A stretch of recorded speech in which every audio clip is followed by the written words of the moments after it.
ipagpatuloy lang natin yung ating discussion about dun sa horizontal asymptote. So, magbigay pa tayo ng another example. So, example number 2. So, find the horizontal asymptote of f of x is equals to 4x squared plus 4x plus 1 over x squared plus 3x plus 2. So, ano nga ulit yung sa kung paano kunin si horizontal asymptote?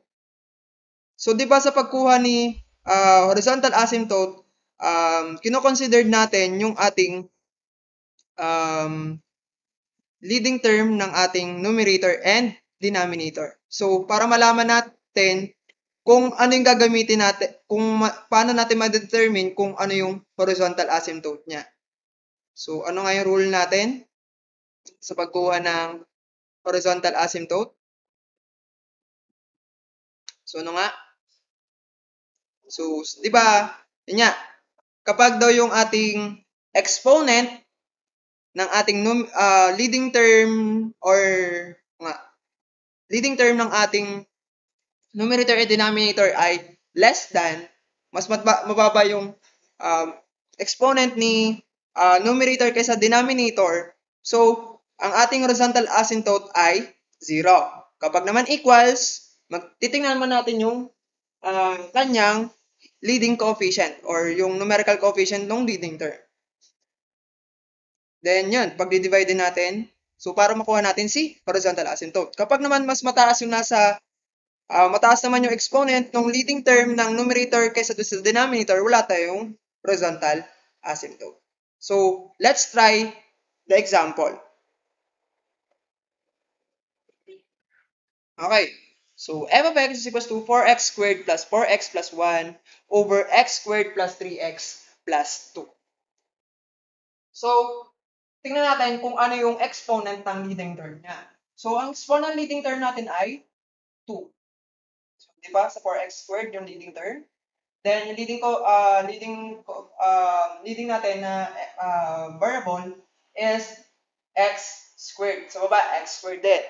So, yung ating exponent ay parehas. So, ang gagamitin natin, di ba, pag n equals 1, n equals 1, n equals m, kukunin natin yung kanyang leading coefficient or numerical coefficient ng leading term. So, ang leading coefficient natin ay 4, tapos doon sa baba ay 1. So, gagamitin natin yung formulang y equals a over b. Tapos, ano yung leading coefficient ng leading term? So, 4. Then, b is 1. So, ang sagot ay 4. So, ang ating horizontal asymptote ay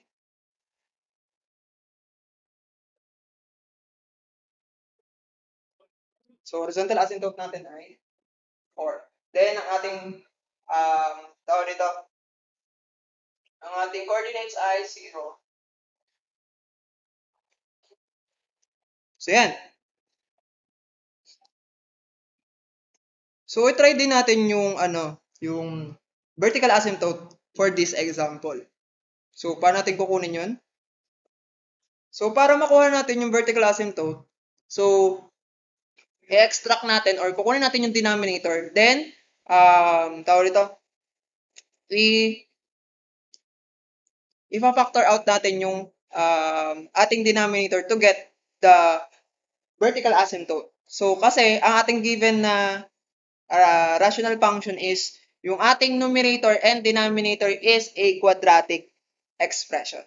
So, paano natin kukunin yun? So, kunin lang natin si denominator na x squared plus 3x plus 2 equals 0. Okay? Then, i-factor out natin gamit si tawag nito, gamit si trial and error method. Okay? So, factor out natin yung si x squared. So, ang factor ng x squared ay x times x. Okay? Next. So, i-factor out naman natin si 2. So, 2. Tsaka 1. So, yun lang yung possible. Then, parehas positive, di ba? So, ang possible dyan ay parehas na. Try natin. So x times x, x squared, x times 2, 2x, 1 times x plus x. So 1 times 2, so x squared plus 3x plus 2. Okay, parehas doon. So, ibig sabihin, yan yung factor niya. Sundo lang natin. So, equals 0. So, equate natin yung to 0 yung na magkahiwalay. Then, x plus 3. X equals negative 1. Then, x is equals to negative 2. So, ito yung value ng ating vertical asymptote. So, dalawa yung vertical asymptote natin. Okay? So, try natin siyang i-graph sa sa ating graphing calculator. Okay? So, ano nga yung y-intercept y-intercept? Horizontal asymptote kanina. So, ang value nun ay ating horizontal asymptote ay so, ang value ay 4. Okay? So, i-graph natin siya. Okay. So, para mag-graph natin yung ating function na given kanina, so, ilagay natin dito sa graphing calculator yung ating function. So, type mo lang dito sa input. So, f of x equals, so 4x, then meron tayong x squared. So, lagyan na natin siya ng denominator para hindi tayo mahirapan maglagay mamaya. So, x squared sa baba. Then, sa taas, meron tayong 4x plus, ayan, 4x plus 1. Then, sa baba is x squared plus 3x plus.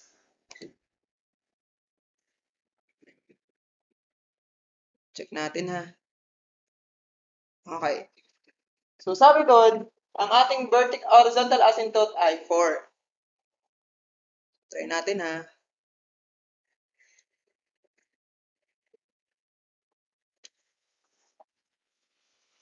Okay. So, kung makikita nyo, kung ipa-plot natin si horizontal asymptote, 4 daw, di ba? So, parang, okay, check natin ha. Okay. Check muna natin yung ating kaninang function. So, balikan natin yung function kanina. So, binalikan lang natin yung ating function kanina. So, to make sure na tama yung ating horizontal asymptote at saka vertical asymptote. So, paano natin siya i-check? So, try natin siyang simplify kung masisimplify ba natin yung function or hindi. Kasi may napapansin ako doon sa graph kanina. So, 4x. So, factor out natin yung taas. So, kunin natin yung factor. So, 1.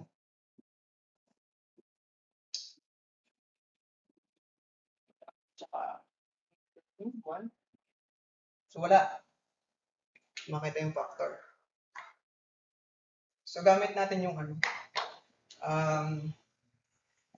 so, negative, positive, negative, big, ano yan? Okay. So, try natin siyang i-factor out yung ating 4x squared plus 4x plus 1 into, gagamit tayo ng quadratic formula. So, x is equals to negative b plus minus the square root of b squared minus 4ac over 2a. So, try natin. So, ang a natin, sulat natin dito, 4x squared plus 4x plus 1. So, ang a natin ay si 4, yung numerical coefficient. B, si 4, yung numerical coefficient. Then, si z, si 1. Okay? So, try natin. So, pinara ko lang para mas maluwang yung ating solution. So, ang b natin ay 4, negative 4. Minus the square root of plus minus 1. So, ang b natin ay 4 squared minus 4 times 4 times. Kita ba yung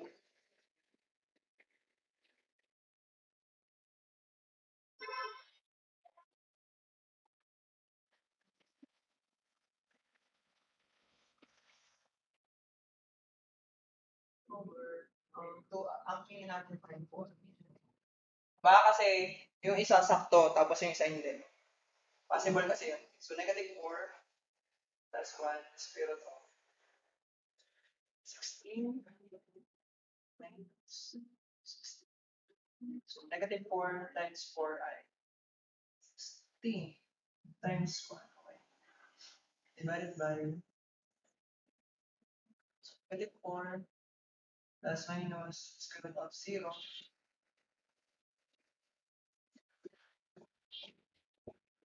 Ganda natin siya. Over. Ay, negative 1 half. Okay. Pwede siyang ano. So, yung isa ay x equals negative 1 half. Then, yung isa ay negative 4. Negative 4. Negative 1 half yung isa. So, try na natin. Try natin siyang factor na. Kagugulong. Sir. Try natin ha. 2x. Pwede nga palang 2x. Okay. 1. Tsaka 1. So, plus parehas. 1 times 2, 2x. 2x.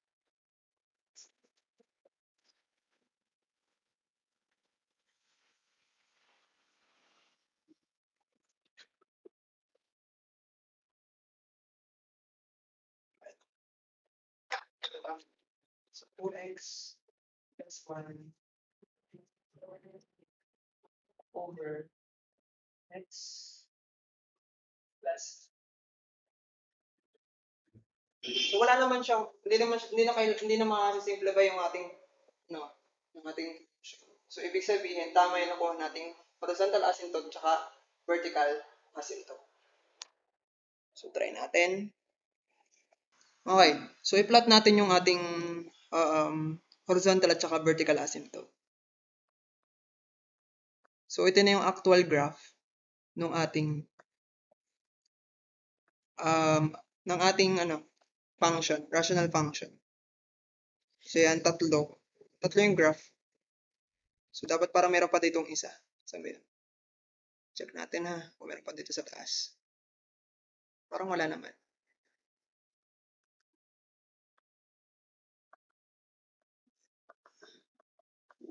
So, baba natin.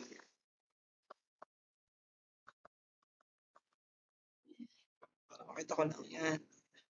So, ang ating value ng ating vertical asymptote ay negative 2.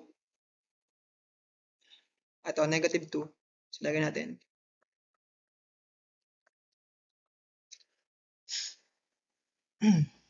So, lagay natin yung ating vertical asymptote na negative 2.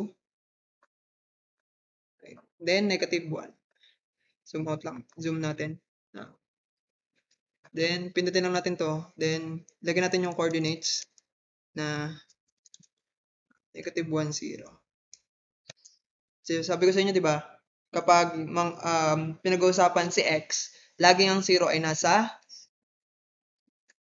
kanan.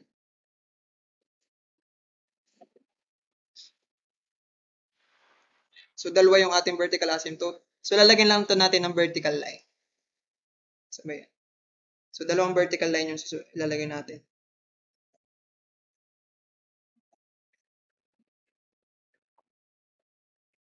Buburahin din natin yung letter C mamaya.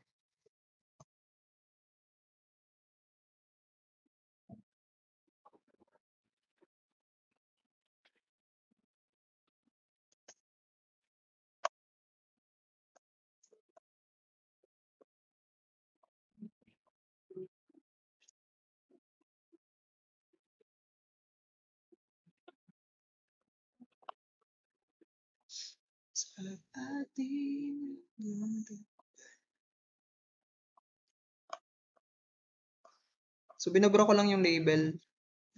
Show object at saka label. Yan. So, pwede natin tanggalin yung A. Lagyan natin dito ng space. So, kunwari may pangalan. Ay, wag na pala, wag na tanggalin. Go to. Delete lang natin yung ish. Delete lang natin to. Yan. So, may delete button pala dito. So,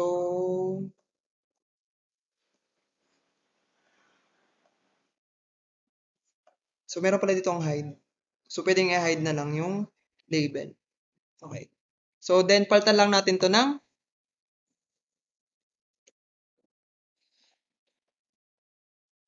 palitan lang natin to ng tawag doon, yung style. Gawin lang natin ito ganito. Dapat ganyan. Okay. So, ganito din sa kabila. Then, palitan lang natin tanggalin lang natin yung ano. Ay, tama pala to. Yan. So, tama yung ating ano. So, check natin. So, hindi nag-intersect si vertical asymptote sa graph.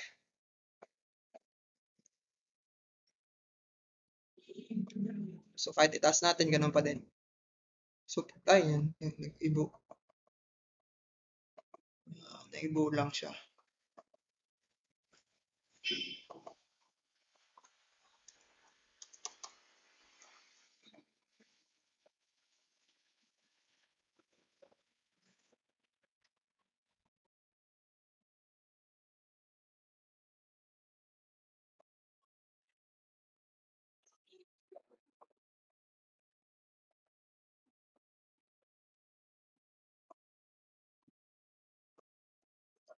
Check lang natin na. Okay, hindi na bago. Yan. So, next, yung ating horizontal asymptote na 4. So, gawa lang tayo ng line. So, lagyan natin ng point. So, dito yung point na 4.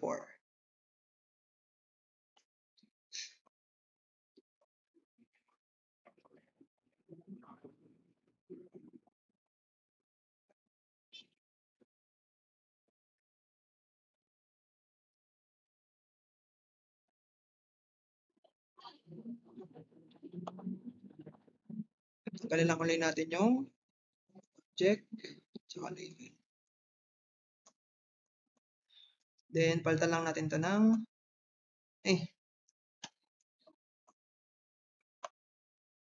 salang pindot ko. Then, sabi yan. Hide lang natin yung label. Ito. Then, palitan lang natin to ng ng broken line. So, makikita yun dito sa style din.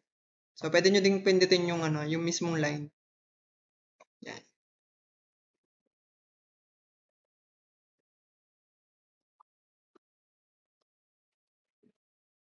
So, ganyan lang. Tanggalin lang natin to. Bakit may point dito?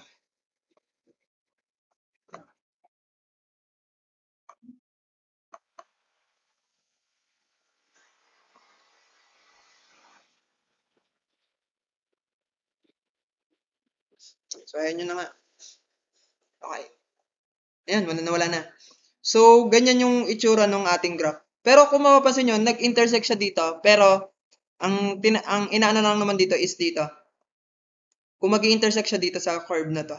Ayan. So, hindi siya nag-intersect. So, meron pa rin tayong horizontal asymptote. Nag-intersect lang siya dito sa point na to. Pero, kasi nandito naman yung ating nasan 0,4 yung ating horizontal asymptote. So, hindi count as na nag-intersect dito.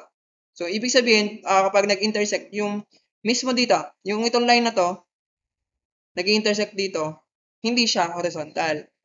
Okay? So, tapos, pwede mo ding ilimit kung, sabi, dito sa point dito, punta ka lang dito sa, ano ba yun? Dito. Yan, hanapin mo lang dito yung function mo. Then, sa table of values, pwede mo siyang i-limit. So, kunwari ay 20 hanggang negative 20 dito. Negative 20 hanggang 20, kunwari. Yan. So, nagkaroon na siya ng point. So, yun yung mga possible values ng x. Tapos, naka-round off na siya. So, madami siyang decimal places. So, na-edit ba yung ano? Hindi na pala. So, yan. So, yun yung sagot dun sa example natin. Then, pwede mo din siyang i-save dito. Ganun pa rin naman yung process. Save. And tapos, isi-save as mo as GGB or GeoGebra. Then, pwede mo siyang export as image. So, nasa iyo ang choice. Pero, sa akin, tawag dito, GGB na lang siguro. Para kita ko kung anong ginawa ninyo.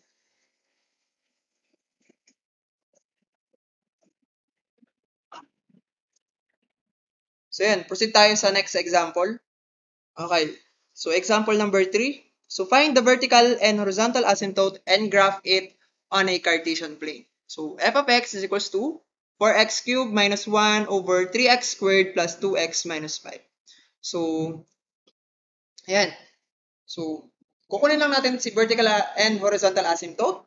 Then, magkikreate tayo ng, or igagraph natin siya sa Cartesian plane. So, kahit nila siguro tayo gumawa ng table of values kasi gumagamit naman tayo ng graphing calculator. Okay? So, ang gawin lang natin is yung vertical and horizontal asymptote para mas makita natin. So, yan. So, sunod ko lang yung given. Then, kukunin natin si, simulan natin sa vertical asymptote. So, si 3x squared plus 2x minus 5 ay equate natin sa 0. So, factor out natin. So, 3x times, then dito yung 5. Hindi pa lang. Dito sa kabila. Tapos dito si 5. So, kasi yung factor ng 5 is 5 times 1. Then, alamin natin kung saan natin lalagay si negative at saka positive. Kasi di ba, para tayo makapag-produce ng negative 5, pag multiply natin is negative times positive. Okay? So, lipat natin yung negative dito sa gitna. Dapat kasi sa gitna yun. So, ano sa tingin nyo? So, kapag nilagay natin dito si negative 1 times 3x, negative 3x, 5 times x is 5x. So, negative 3x plus 5x ay positive 2x. So, positive dito. So, equals 0. So, pwede natin siyang equate sa 0. Yung dalawang factor. So, 3x equals to 5, negative 5. Divide both sides by 3. X is equals to negative 5 over 3. Sa kabila naman, so extend lang natin ito. So x is equals to 1. So nakuha na natin yung first the vertical asymptote. Lagyan lang natin dito. Okay. PE natin ay vertical asymptote So share-cut ko lang siya. So meron tayo negative 5 over 3 tsaka negative tsaka 1. So next tayo, nakuha na natin yung vertical asymptote natin. So nalagay ko lang dito para matandaan ko. Okay, next. So, paano natin kukunin si horizontal asymptote? Doon pa rin tayo titingnan pa rin natin yung rule ng ng horizontal asymptote. So, paano ba nga ulit kinukuha? So, pagbabasehan natin is yung rule. So, n less than m, ang ating horizontal asymptote ay 0. Kapag n equals m naman, y equals a over b. Kapag n is greater than m, there's no horizontal asymptote. So, tingnan natin. Yung ating example is, yung leading term ay, ang exponent natin ay 3. So, pinakamataas yung 3. Next sa baba, 3x, ang ating exponent ng 3x squared ay 2. So, kung babasehan natin yung n is greater than m, so 3 ang ating n, then ang ating m ay 2. So, 3 is greater than 2. So, ibig sabihin, there's no horizontal. So, possible na mangyari yan. So, pwede nga parehas wala. Wala tayong vertical asymptote, tapos wala din tayong horizontal asymptote. So, possible din yung mangyari. Okay? So, i-plot natin sa ating or sketch natin sa graphing calculator natin. Okay, same process pa din. So, gawin natin dito, lagyan natin dito yung function f of x is equals to 4x so divided by 3x squared. Tapos, minus 1 plus 2x minus 5. So, ganyan yung graph niya. Ayan. Ang komplikado ng graph. Yan. Yan yung graph niyan. Then, plot natin yung ating vertical asymptote which is si negative 5, 3. Negative 5 over 3 and 1. So, plot natin. So, gamit lang tayo ng point natin. Maglagay lang tayo ng dalawang point. Then, i-edit natin by double-clicking the point. So, palitan lang natin dito ng negative 5 over 3. 0. Okay? So, automatic na lilipat yan. Then, ito naman B. Hanapin naman natin. So, 1, 0. So, huwag kakalimutan si parenthesis ha. So, hindi nyo ma-identify na ordered pair siya or coordinates kapag walang parenthesis. Okay. So, same yan. Then, gawa tayo ng tawag dito. Meron ditong point. Yan, ay, line pala. Sorry. Yan.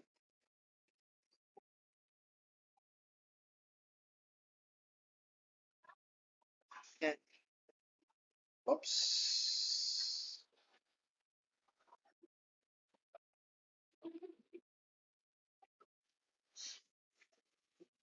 Okay, lagyan natin dito ay negative 4. Ano ba yun? Negative 5 over 3 is 0.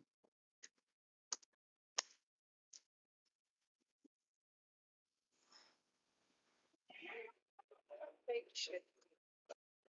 That nga.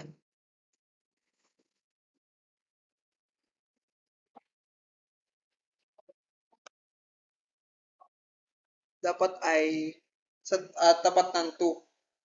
So, ano ba yun? Kapag 2 ang ating para mas accurate. Okay. Wait lang ha. So, yun. Nagawa ko na yung pinaltan ko na. So, ang ginawa ko para tuwid talaga yung ating line. Dito sa ating vertical asymptote. Ang ginawa ko dyan, so, sa settings, then pinalitan ko dito. Naka-hide lang talaga yung dapat dito, yan, dito eh. Check natin. Hindi na makita. So, ang ginawa ko, di ba pag naggagawa tayo ng line dito, may nalabas siya dito na point. So, pinindot ko yung point, then pinalitan ko dito sa part na to. Yan, pinalitan ko dito ng point sa definition. Kung di ako nagkakamali. Point. Yan.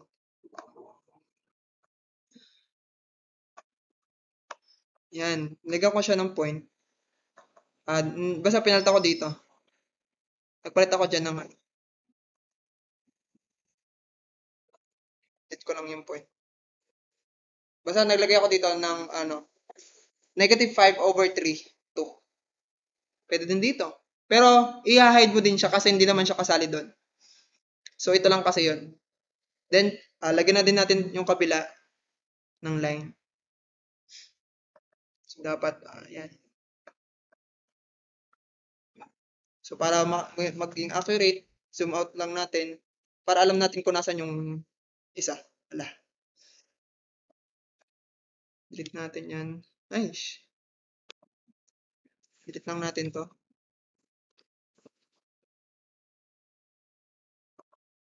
I-move muna natin tong screen yan. Then, hanapin natin ulit dito yung line. Then, mag-create tayo ng line from this. Then, yan. Then, i-hide lang natin yung point para hindi siya makita. So, yan. Sinasabi ko sa definition, papalitan nyo. Then, yan. Move. Okay.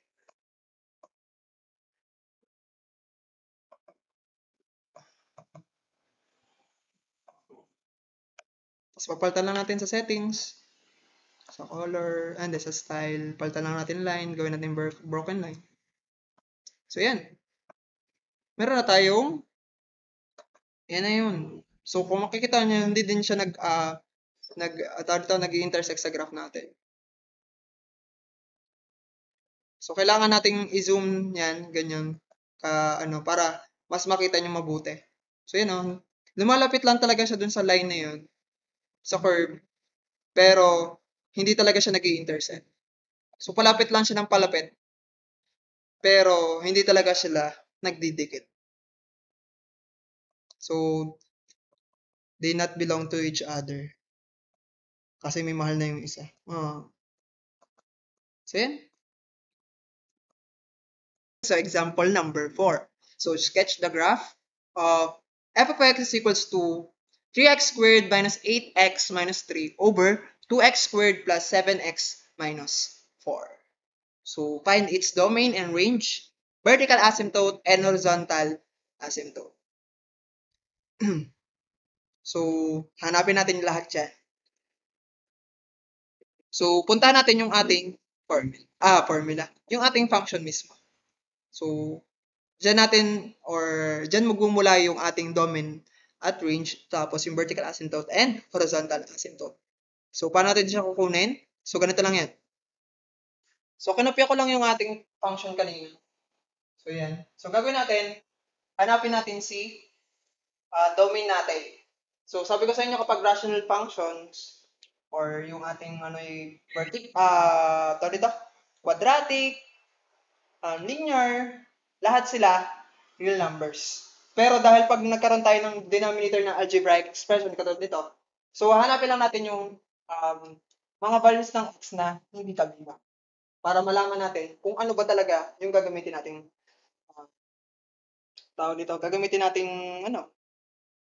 values ng x. So, ganito lang. So, extract natin si 2x squared plus 7x. Then, lagyan natin. So, yan. Then, nahanap tayo ng values ng x. Values ng x. Hanap natin yung factor ng 4, negative 4, na ang kakalabasan ay 7, na may, yan, may 2x squared. So, 2x times x yung niya, factor ng 2x squared. Then, ang factor ng, ng 4, negative 4 ay negative 4 times 1, 4 times 1, 1 times 2.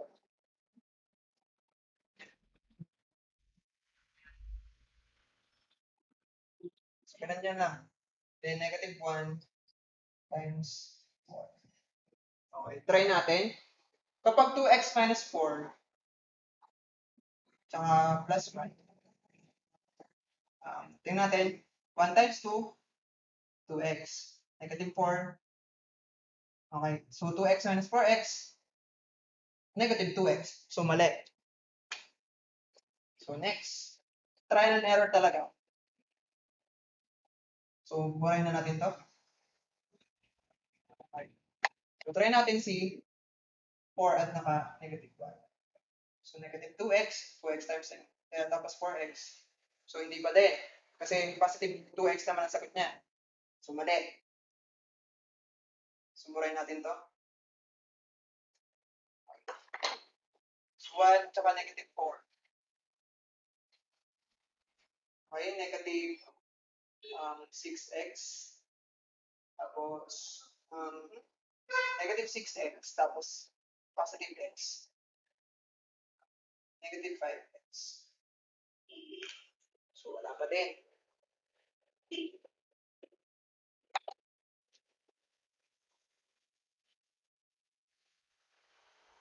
O, mali na naman yung given niya sa problem.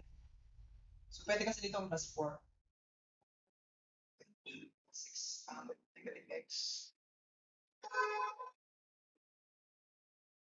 Tapos, 8x pala yun. Sorry. Mali. Ulit. Nagkamali na naman si sir. Spendang natin ulit. Ay. Mali. Di marunong mag-time si sir. Ulit. 4 at saka 1. Negative 1 ha. Positive dito. 2x. Negative 2x. 4x. So, positive 2x. Mali pa din. Okay, parang mali pa rin yung una. So, hindi na to. So, baba na tayo mag-try. 1 at saka negative 4. Yan. So, positive dito. Negative 8x pala. 2x times negative 4, negative 8x. Taga set. 1 times x is x. So, negative 7x. So, positive ang kailangan natin. So, automatic. Palilinta rin lang natin to. Kasi isa na yung factor na available. So, yun yung possible. So, equals ito. X equals, ay 2x pala. 1 x equals 1 half. Kasi 2x, divide both sides by 2. 1 half sa. Then, sa kabila ay x equals negative 4. Yan. So, ito yung value ng x na equal. So, ibig sabihin, x is a set of real numbers such that x is not equal to 1 half and negative 4. So, or, pwede natin siya transfer as ganito. Negative infinity. Negative 4. Tapos yan. Tapos yun yung 1 half. Tapos positive infinity. So, pwede ganyan. So, ito yung sagot sa ating domain. So, hindi pala kita.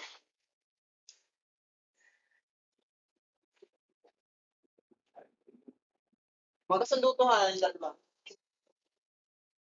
Nalagyan ko na lang puwet kasi dalawa yung value ng x. So, yun yung ating domain. So, possible na domain. So, maalin sa dalawang to. Pero, para mas makita natin, gumamit tayo ng set notation. Ito naman ay interval notation. So, hanapin naman natin yung ating tawag dito, horizontal asymptote. So, horizontal.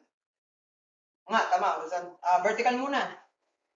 So, vertical asymptote muna tayo. So, ang gagawin natin, ano nga yun? So, pag vertical asymptote, ay, nakuha na natin kanina. So, nakuha na natin yung ano pala kanina. Yung vertical asymptote. Kasi nakuha na natin yung mga values ng x na nagiging undefined na sagot. So, x equals to 1 half and negative 4. So, ito yung value ng ating vertical asymptote. So, hindi na natin kailangan pang hanapin. Okay. So, next, horizontal asymptote. So, 3x. So, factor out lang natin yung 3x squared minus 8x minus 3.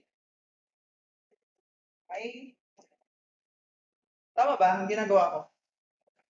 Or mali? Mali pala. Mali ang ginagawa ko. Kaya naman. So, pagkukumparahin natin uli, yung leading term or yung ating exponent ng leading term. So, ang exponent sa taas is 2. Then, sa baba naman ay 2. Kapag yung n natin, yung exponent, ay equals to sa baba, so gagamitin natin formula ay y equals a over b. Then, kukunin lang natin yung numerical coefficient or the leading coefficient ng ating term. So, meron tayong sa taas na 3, sa baba ay 2. So, 1 over 5. Okay? 1 over 5. 3 over 2 or 1.5. So, ito na yung ating horizontal asymptote, rather.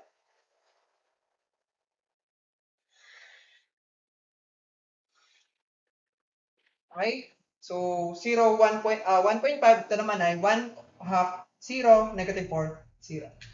So, yan. So, para mahanap natin yung ating, tawag dito, yung ating range natin, so, kailangan natin munang siyang i-graph para malaman natin yung restriction niya. Okay? Okay, same process pa din.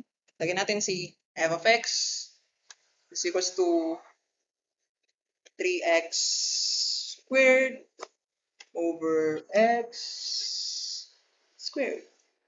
Tapos dito ay 2. Then sa taas ay 3x squared minus 8x minus 3. Sa baba ay 2x squared plus 7x minus 4. So, kakaiba na naman yung graph natin. Ayan. So, graph na natin. So, yun yung graph ni actual graph niya. So, kung mas magandang gamitin nyo, ito. So, kapag nagpasa kayo ng activities, ganito ang gawin. Kapag ina-allot ka ni teacher, okay? So, allowed ko naman kayo sa classical. Okay? So, ang gawin natin, i-plot natin si vertical asymptote muna. So, ayan. So, dito pa lang malalaman na natin 1.5. Check natin. Okay. So, ibig sabihin, dito lang sa horizontal asymptote na 1.5, malalaman na natin kung ano yung mga restriction niya. So, ibig sabihin, dun sa range na hinahanap natin kanina, so, y is a set of real numbers such that y is not equal to 1.5. So, yun lang restriction niya. So, yun lang yung nakikita ko. Okay? Kasi pag kinalat natin yung ating vertical asymptote tsaka horizontal asymptote, makikita natin yung restriction. Okay? So, plot natin. So, punta tayo sa point. Yan. Hanapin natin si. Maglagay tayo dito ng 3 point. Yan. Tapos, pwede natin tanggalin na natin label. So, hide label. Ito na natin. Yan. Para wala na label. Parang kayo. Sorry. Pasmado na naman ang aking bibig. Ayan. So, gawin natin. Palitan lang natin sa definition or i-double click nyo lang yun doon. Okay. Punta natin dito sa move. Yan. Then, pindutin dito. Para hindi kayo nito. Kasi yung aking, pinindot ko kasi yung show hide label. So, kapag pinindot ko ulit, mag-show lang yung ating label. So, ang ginawa ko, pumindot ako dito ng move. Then, pinalitan ko dito. Tapos, pinindot ko ulit. So, lagyan lang natin ay 1/2. Then, 0. Okay? So, ito naman. Oh! Nag-show na naman. Yun yung mga kailangan label. Yan. So, pindutin ulit natin. Lagyan natin si negative 4. So, wag kakalimutan si parenthesis ha. Negative 4, 0. Yan, naglimipat na siya. So, kailangan ulit natin pindutin yung move. Yan. Then, click lang natin. So, dahil baliktad naman, 1.5 naman tayo. So, 1.5. Tapos, baliktad. 0, 1.5. Yan. So, alamin lang natin kung alin yung vertical asymptote tsaka horizontal. Okay. So, meron tayong dalawang vertical tapos isang horizontal. Okay. So, gawin natin, mag-create lang tayo ng line. Okay. So, line. Pinutin ko lang dito. Yan. Tapos, pagtatamain lang natin to. Yan. Oh, ba't ganun? Okay, dito naman tayo pumindot. Hanapin lang natin. Settings. Okay. So, ano nga yung isa? One half. So, gawin natin. Dapat dito ay 1/2 tsaka 2. Kunwari 2. Para pantay or tama doon sa guhit natin. So, enter natin. Oh, dumami siya. Yan. Then, tatanggalin lang natin yung label. Yan. Para hindi na siya makita.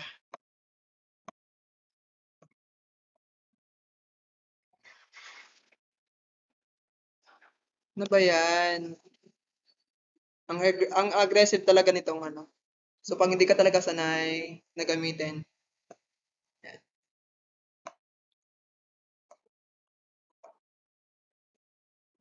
Tanggalin lang natin yan. Isa pa. Ano to? Ito yung vertical asymptote. Ay, vertical. Horizontal pala. So, punta ulit tayo dito sa line. Yun. Then, guhit lang tayo. So, ito naman ay 1.5. So, baliktad naman. So, yan.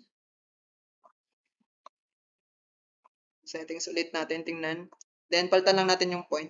So, yung isa, gawin natin siyang or 1/5.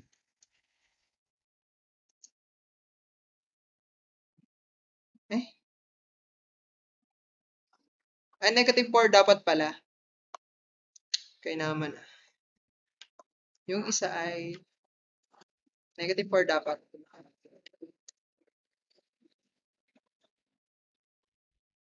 Oh, bakit sala?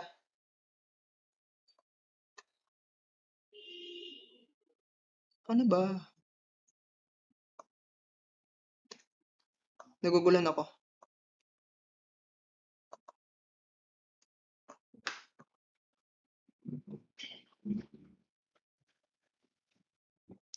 Or mali yung yung line. Ito. Settings na natin. 0, 1.5. Tama naman ah. 1/5 ang ginawa ko. Okay. Engot. Engot, engot, engot.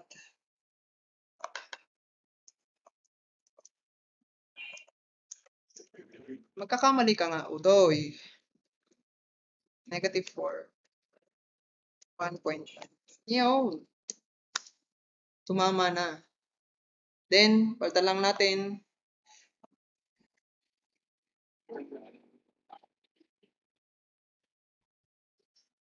Okay, tapos gawin lang natin siyang yung style natin ay yan. Tapos, ay, hindi pa pala. Meron pa pala isa. Palitan lang natin to na yan. Tsaka yung isa. Diba ang dami?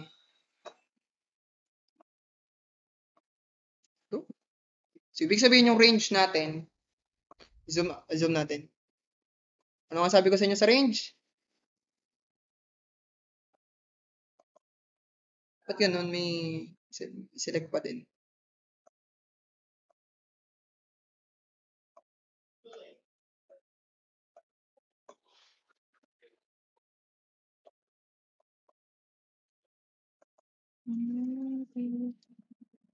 Ayan. Basta yun yung broken line yan.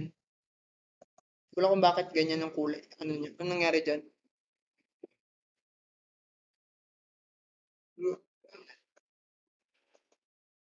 Ayan. So, yan. Pwede natin zoom out. Ayan.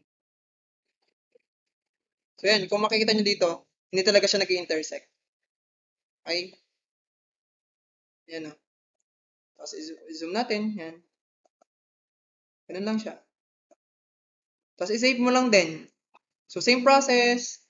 save, tapos kahit yan, save natin. Tapos lagyan natin dito kung ano siya, rational function. Kunwari, rational function 2. Meron na tayo kanina, di ba? So, save. Tapos pwede mo siyang i-save image. Yan. So, para hindi ka mahirapan, lagay mo sa desktop para madali mo siya makita. So, ibig sabihin yung range natin, ano nga yung range natin, sabi ko sa inyo? So, range natin ay, sulat natin dito ha.